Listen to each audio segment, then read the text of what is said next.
affliction, affliction. It's kind of a tradition on the day of Yom Kippur. Leviticus 23. There's a lot of discussion going on about what exactly we're supposed to do on the 10th day of the 7th month. Well, it's recorded amongst other places right here in Leviticus 23, verse 26. Yahuwah spoke to Moshe saying, but on the 10th day of this 7th month, it is Yom HaKippurim, the Day of Atonement, there shall be a Mikra Kodesh, a holy convocation as it's translated, for you, and you shall afflict yourselves. You shall offer a fire offering to Yahuwah. You shall not do any work on this very day, for it is the Day of Atonement to provide you atonement before, or that's in the face of, Yahuwah your Elohim. Verse 29, any soul who will not be afflicted on this very day will be cut off from this people. And any soul who will do any work on this very day, I will destroy that soul from among its people. Verse 31, you shall not do any work. It is an eternal decree throughout your generations in all your dwelling places, which includes right here on the Mendocino coast of Northern California, USA. It is a day of complete rest for you, and you shall afflict yourselves. On the 9th of the month, in the evening, from evening to evening, that includes the day of the 10th of the month until the evening of the day of the 10th, shall you rest on your rest day. We're going to talk about that because there's a few different opinions about what that means, and we're going to look at the definition of a few words, specifically the word for affliction, affliction. And Fred's got some insights regarding Isaiah 58. Let's go over where it's a little quieter and we can discuss these things.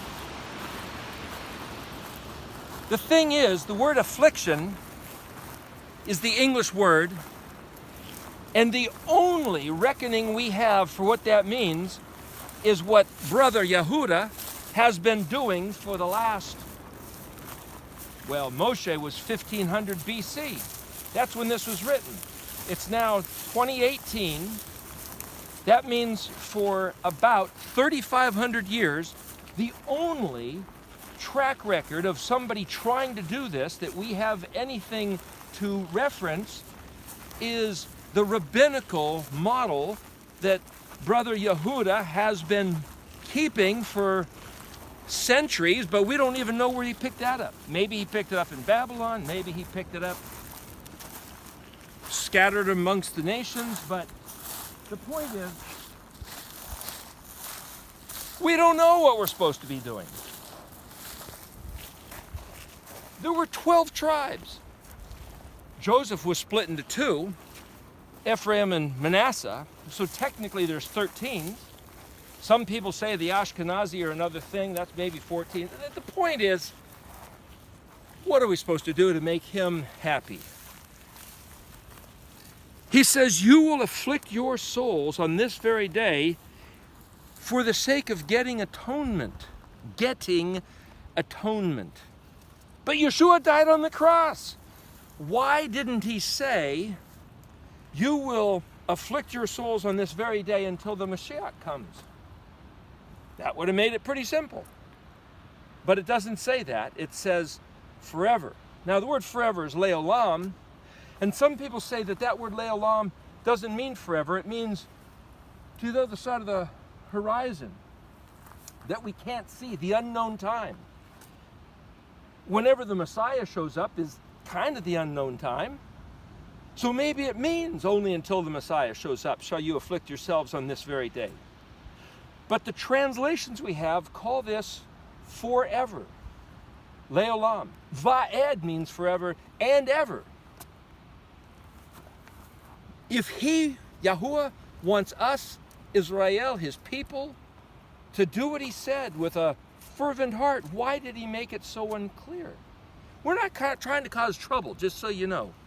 We're trying to do what he said without, I'm going to use an ugly word, without the baggage of tradition, culture, habit, interpretation, but yet we're going to interpret and establish our own tradition because that's all we can do.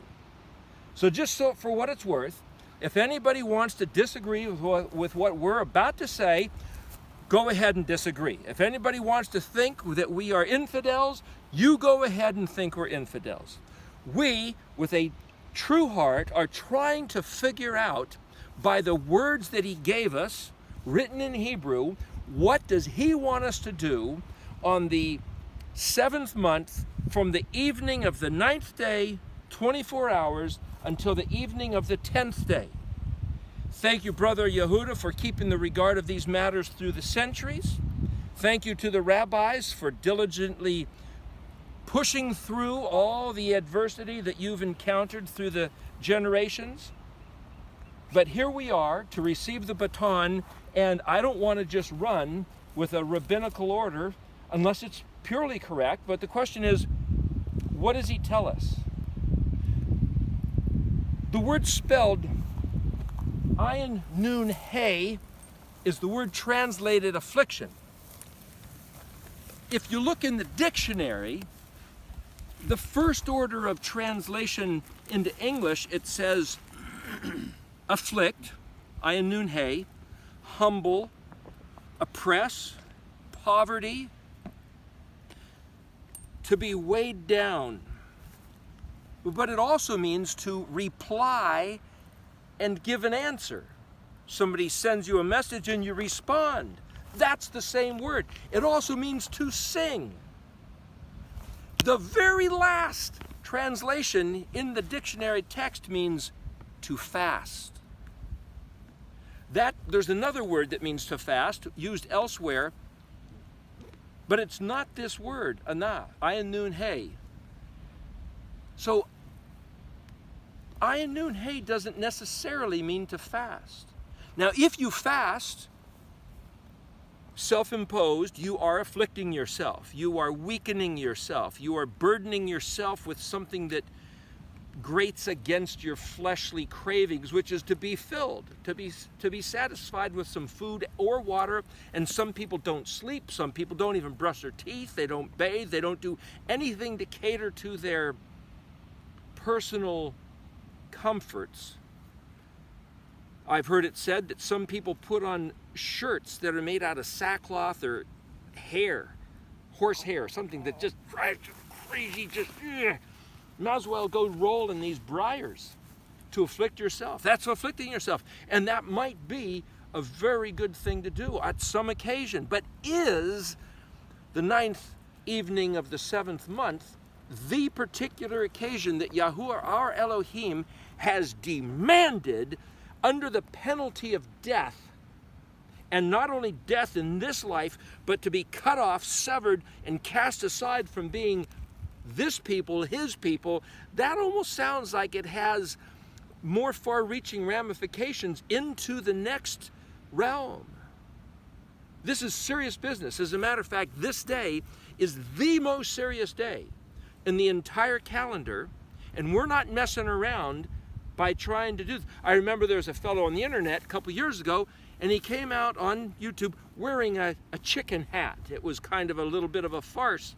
And then he took a bite out of a chicken sandwich on the day of Yom Kippur, and it's like, what? You're supposed to be fasting. And he says, ha, it's not that we are supposed to be. That's just a rabbinical tradition. And it was a rabbinical tradition to swing a chicken around the head of their children in order to atone for their sins. And so he was mocking and deriding that custom. I have no intention of mocking or deriding anybody who's trying to keep these instructions. And if because of circumstances throughout history the oppression, the death, the ravaging from the other nations that are oppressing Yahweh's people because they didn't keep his words, and so they're trying to figure out some way to keep his words. I will not disparage that, just for the record.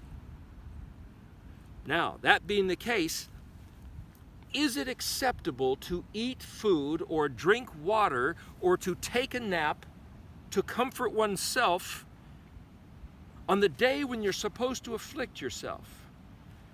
And Fred found something very interesting in Isaiah 58 regarding this very matter. Now, for the sake of consideration, for the sake of contemplating, meditating, studying, the word in Hebrew midrash, we are droshing the matter. And if somebody else has a different opinion, you're welcome to it. We are presenting this as a case in point to regard, to make sure that we're doing the right thing and not just going along with a cultural tradition of the Yahudim as they were trying to do the best they could. The question is that what Yahuwah wants of us? So what do you got, Fred, for Isaiah 58? Well, first of all, I want to give credit to my dear friend Terry, who really opened my eyes up to this chapter. In Isaiah, Yahuwah really shares his heart about this very special feast. For many years, I read this chapter in the context of the weekly Sabbath. And Terry showed me, going back into this chapter, how this is very definitely talking about the high Sabbath of Yom Kippurim, a particular Sabbath, not any other Sabbath in the calendar. And just a second. Take note of that. When I first was, when Isaiah 58 was first brought to my attention, I've read the Bible since I was a little kid, but I never, for some reason, Isaiah 58 just wasn't brought to my attention. And when it was brought to my attention, it was on the bulletin of a Sabbath day service, and it was saying that this was regarding the weekly Sabbath. And so Fred is going to read this, but when it says, "You shall not do any of your personal pleasure on the Sabbath day, and you will not speak of your own words on the Sabbath day," I was instructed at that time that it meant every weekly Sabbath, 52 weeks out of the year, you should never do your own pleasure and never speak your own words, and you should regard the 52 weeks of the Sabbath day, the seventh day of the week, as per the instructions of Isaiah 58. And suddenly, Fred's going to tell us here that it is not regarding the weekly Sabbath, it's regarding one Sabbath. What's called a high Sabbath, or a Shabbat Shabbaton is the Hebrew phrasing, and it's only regarding the day of Yom Kippur, very specifically, and the telltale evidence that that is the case is what he's now going to discuss. And as you know, in Isaiah, Yahuwah had already told Israel, I hate your Sabbaths. And in this chapter, he's going to correct them on this particular Sabbath. And to share your viewpoint as a Seventh-day Adventist Christian, I was taught the same thing, that this was the way to keep the weekly Sabbath. But as you listen to these words, I think you'll realize that this entire chapter is referring to the high Sabbath of Yom Kippurim specifically. Isaiah 58, verse 1. Cry aloud, spare not, lift up your voice like a horn, and declare unto my people their transgression, and to the house of Yaakov their sins. Yet they seek me daily, and delight to know my ways, as a nation that did righteousness, and forsook not the ordinance of their Elohim. They ask of me righteous ordinances, they delight to draw near unto their Elohim. Now I'm just wondering if you can hear the sarcasm in that second verse. He starts out chastising them, telling them about their transgression, and then in kind of a mocking tone, you hear him talking about how they've been so wonderful. And this hymn is not Isaiah. Oh, this no. is Yahuwah himself speaking to Isaiah, Absolutely. Yeshayahu, about this matter, because Yahuwah is very disturbed about what's going on, and he's trying to set us on the right course to fit into the whole reason why he implemented these instructions to begin with. And in verse 3, Yahuwah begins to quote the very things he's hearing from his people. So listen. Wherefore have we fasted, and you see it not? Wherefore have we afflicted our soul, and you take no knowledge? Behold, in the day of your fast, you pursue your own business, and exact all your labors. Behold, you fast for strife and contention, and to smite with the fist of wickedness. You fast not this day, so as to make your voice heard on high. Is this the fast that I have chosen? The day for a man to afflict his soul? Is it to bow down your head like a bulrush, and spread sackcloth and ashes? Will you call this a fast, an acceptable day to Yahuwah? Now he's going to begin to teach them. Is not this the fast that I have chosen? To loose the fetters of wickedness, to undo the bands of the yoke, and to let the oppressed go free, and that you break every yoke? Is it not to deal your bread out to the hungry, and that you bring the poor that are cast out into your home? And when you see the naked, you cover him, and that you not hide yourself from your own flesh? Then, if you do these things that I just read about, then your light will break forth like the morning, and your healing will spring forth speedily, and your righteousness will go before you, and the glory of Yahuwah will be your rear guard. Then, if you do those things, will you call, and Yahuwah will answer. You will cry, and he will say, Here I am.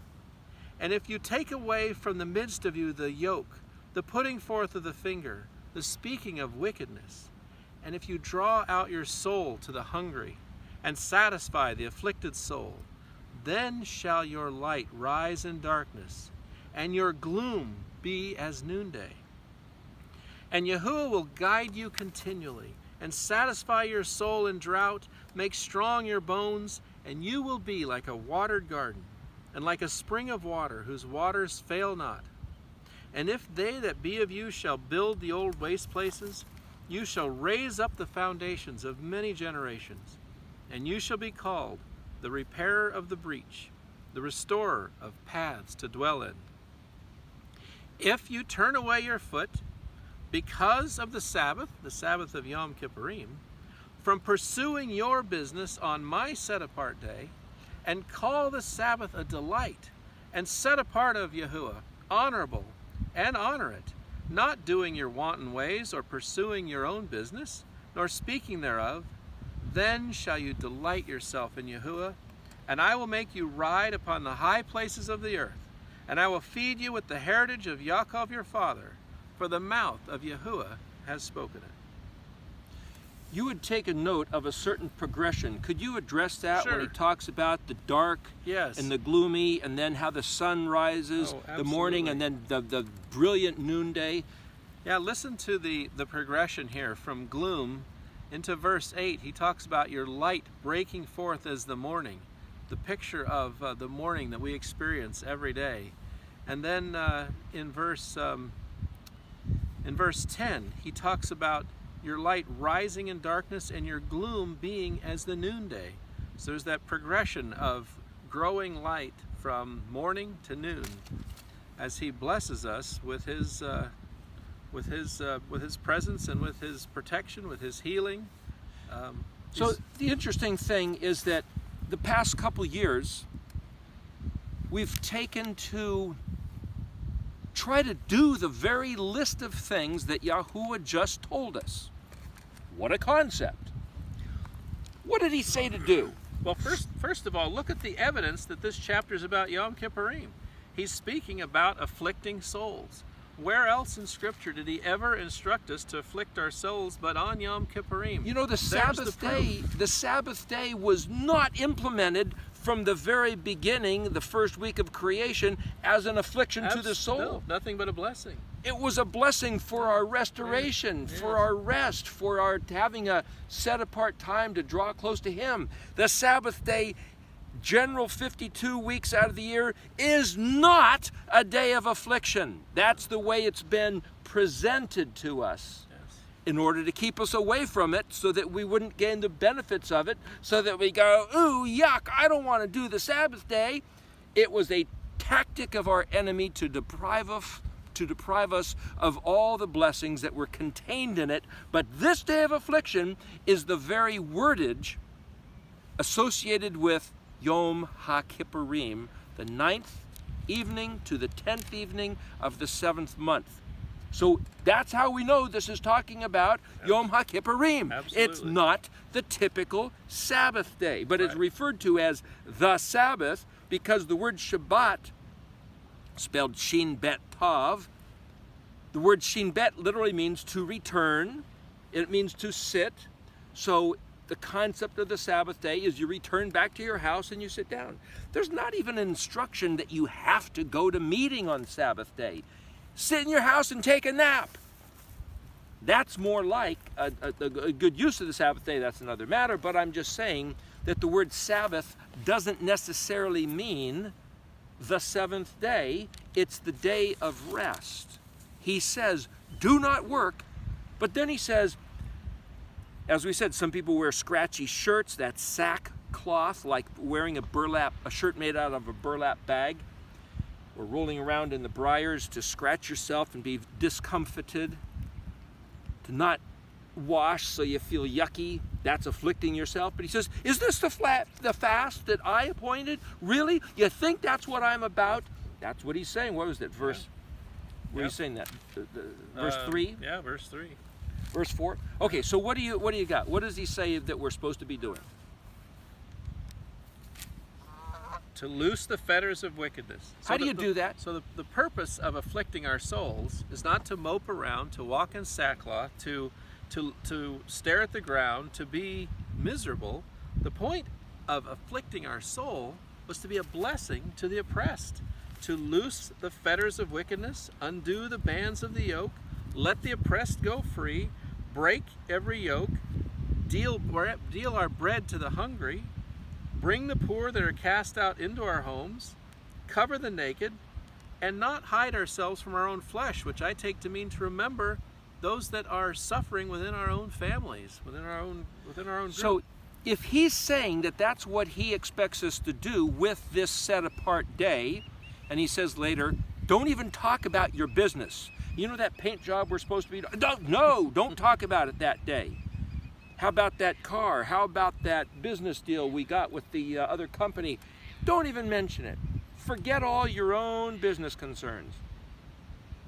Concern yourself with the concerns of the poor and destitute, the guys that are sleeping in those trees over there, the guy that's laying in the gutter over there, the guy that's going hungry down on your street corner begging for bread, the guy that's standing on the corner with the sign by the corner of the freeway. Talk to him and say, what do you need? So that's what we've done the past couple years. Gone to those very people, stepping into their house that normally you'd say, gosh, I'm staying away from that part of town. Out of respect, walking into their house, their domain, and saying, is there something you need that we can get for you? I'm not doing my normal work. I'm not sitting down by doing that. But I'm about the business of providing the needs for somebody else. Isn't that what he said? That's exactly Food, what he said. clothing. Do they need a sleeping bag? Do they need a tent? Do they need a blanket? Do they need a drop cloth? Do they need a flashlight? They need a shirt. They need pants. These are things that people just told us that they needed. Now we went to the store on Yom Kippur, and bought those things, and gave them to these people. Are we going to get nailed? Is he going to throw lightning bolts at us because we went to the store and bought something?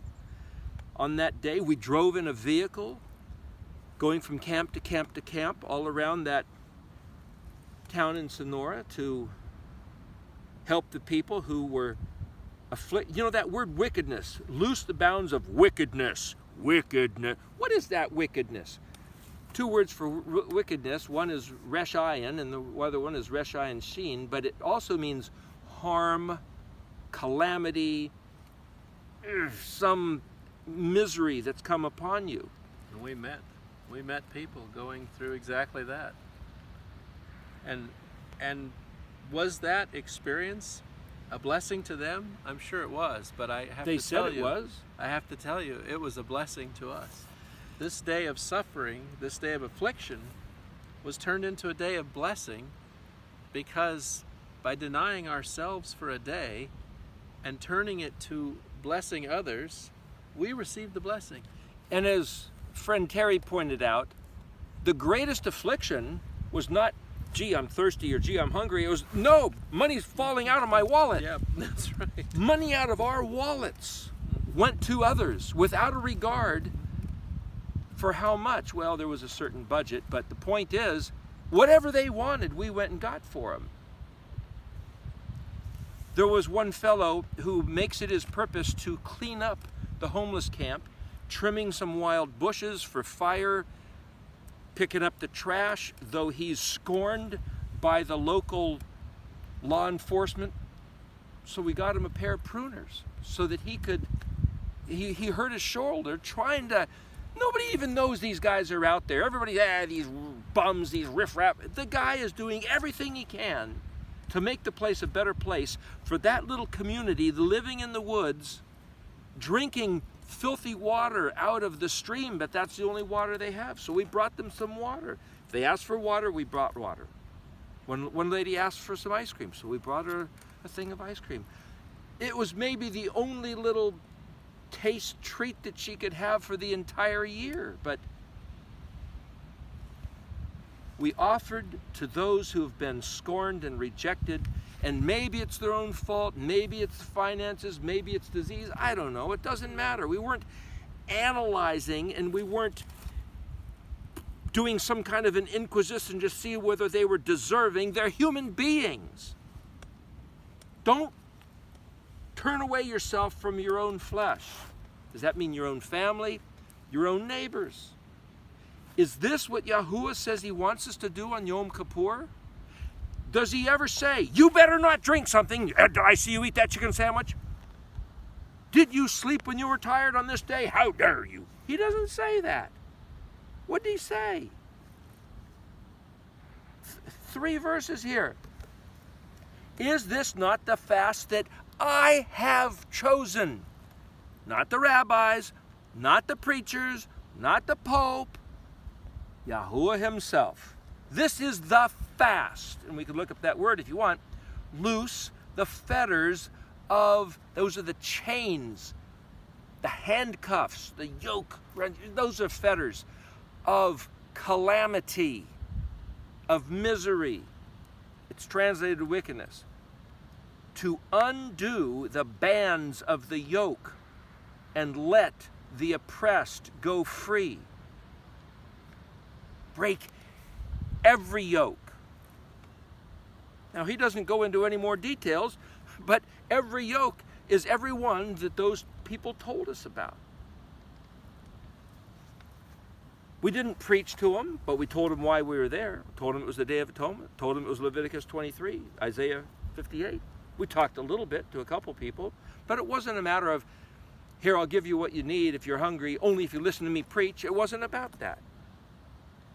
The interesting other thing, I want you to explain how this day that cost us one whole day of our regarding somebody else's needs, and then the turnaround 5 days later was what? Sukkot.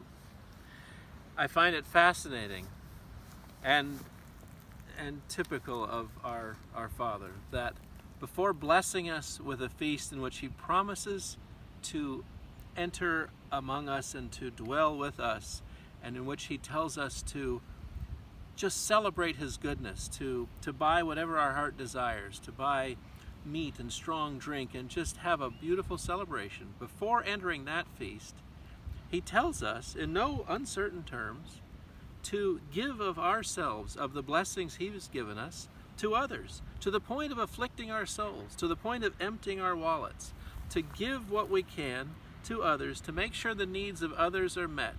whether they're inside the kingdom, outside the kingdom, whether they're part of our family, in or out, doesn't matter. He says, bless those who are suffering around you. And then 5 days later, he invites us into a feast in which he just blesses us with abundance and tells us to just enjoy and relish all the blessings and the goodness and just suck the marrow out of life. And what a beautiful contrast and what a beautiful blessing he offers in response to hearing his words, to give and to share with others. You know, just as a little curious kind of side note to that, you say that he pours out a blessing for his people that come to spend a week, or there's only 2 days that are commanded not to work, the first day and the last day, the 8th day. But how does he pour out that blessing that you get these finances to enjoy such a Sukkot? Where do those finances come from? Well, if we read Deuteronomy 16, we'd see that he tells us that the tithe, the 10% of our increase, is to be set aside not to give to the church, not to give to the Pope or to our synagogue. He tells us specifically to take 10% of our increase and use it to celebrate Sukkot, to use it to buy whatever our heart desires, to enjoy this feast, to set aside from his blessings, from our increase, 10% for the experience we're actually having right now of Sukkot, and just have a wonderful time of celebration and relaxation, and to enjoy and celebrate his goodness. Now imagine that. Have you ever heard that before? Yahweh says in the last pages of Malachi, test me on this. Bring me all the tithes into the storehouse and see if I will not pour out a blessing for you. It's like, oh, okay, well, we got to bring 10%. And every week drop it in the offering plate. But he actually says, when you bring your 10% and drop it in the so-called offering plate, it's not the offering plate really. It's to put it into a container for you to spend for your own pleasure at the week of Sukkot, from the 15th day of the 7th month until the 22nd day. It's 7 days, that's 15 to the 21st, and then there's this last day called Shemini Atzeret, which is the 22nd day. Interestingly enough, the Tav is the 22nd letter, which is the sign of the covenant. It was the 8th day after Sukkot, and if Yeshua was actually born the first day of Sukkot, the day that he came to tabernacle with us, that would have been the day he was circumcised. So if that was the way that played out, the sign of the covenant, some people think he was born the first day of the 7th month, which would have been Yom Teruah, so that would have been a different reckoning. But the point is, he told us to store up the tithe for our use in order to rejoice before him for this week of Sukkot, and I spent 50 years of my life in the church never hearing that matter. Amazing. Amazing. Amazing. And we've missed that blessing because of it. Because of that false teaching, we've all missed out on the blessing of Sukkot, what it's supposed to be about. Some friends were telling me that another organization years ago, 10,000 strong, would go up to Canada, Osuyos, and take over the whole community and spend hundreds of thousands of dollars that they had saved up, just dumping it into the local economy and having a hoot because it was the festival of Sukkot. Oh, he's such a mean God. No, he's not. He's Yahweh, our Elohim, and he lavishes his goodness on us if we listen to his words, try to take them to heart, and do them. So the point is, we could do a little analysis of the various words that are in Hebrew, but I'm not going to do that because that's other videos. But what I'm saying is that the one word, ayin nun hey, means respond, answer. Any man who will not afflict his soul in this day, could be read, any man who will not respond from his soul on this day will be cut off. Any man who will not sing from his soul on this day will be cut off. But it's translated, any man who will not afflict himself and fast and not drink on this day. Oh, it's a different character. who do we serve? The word serve is obedience, obed. But that same word obed means worship. Obedience in his language of Ivrit, Hebrew, is worship. To respond and sing with a light heart of blessing on Yom Kippur is worshiping him. Absolutely. And yet, this day of Yom Kippur has been robbed from the entire Christian church, at least since Constantine, the 321 Council of Nicaea, when he made it illegal, and certainly for years before that, while all the torment was going on, where the church was wrestling with what are the protocols now that the Messiah has showed up, and that's a whole nother story. But we're not addressing that. We're just bringing these matters to bear for consideration. And the tragedy of that is we miss these blessings, that our light will break forth like the morning, and that our healing will spring forth speedily, and that our righteousness will go before you, and that the glory of Yahuwah will follow us, and that when we call, Yahuwah will answer. These are the blessings tied to Yom Kippurim. Let me just say one thing regarding verse 9. It says here, you shall call and Yahuwah will answer. You will cry and he will say, here I am. You know why that's so insignificant? Why that's so important? Is because there's other verses that we've mentioned before in other videos where Yahweh says, if you don't listen to me when I speak, I will not, I cannot. It blocks his ears from listening when we scream, because our enemies are coming against us and killing us and ripping us apart and breaking things and stealing away our life and our children and our house. It's like he cannot hear our prayers if we don't hear his instruction. He says that very clearly many times, and I've never heard that taught. If we don't hear and respond and do what he says, he cannot and will not hear our prayers. Though we cry out in distress from the depth of our hearts, he said, though, if we will regard this day as he instructed, he will hear our prayer, and he will say, Hineni, here I am. What do you need? I'll give it to you. If we listen to the cries of the oppressed that are around us and give them what they need out of our own resources. This is an incredible promise. He will guide us continually. He'll satisfy our souls. He'll make our bones strong. We'll be like a watered garden, like a spring of water whose waters fail not. Aren't these the promises that we've clung to, and yet we've failed to understand that these are the result of keeping this day? That's why we should keep Yom Kippur, and that's why we should do the best we can to know exactly what he requires of us, because we're just greedy enough to want those blessings for ourselves. You got anything to add there? I'm good. You're good. Well, goodbye from the Mendocino coast and Sukkot 2018. Shalom. Shalom.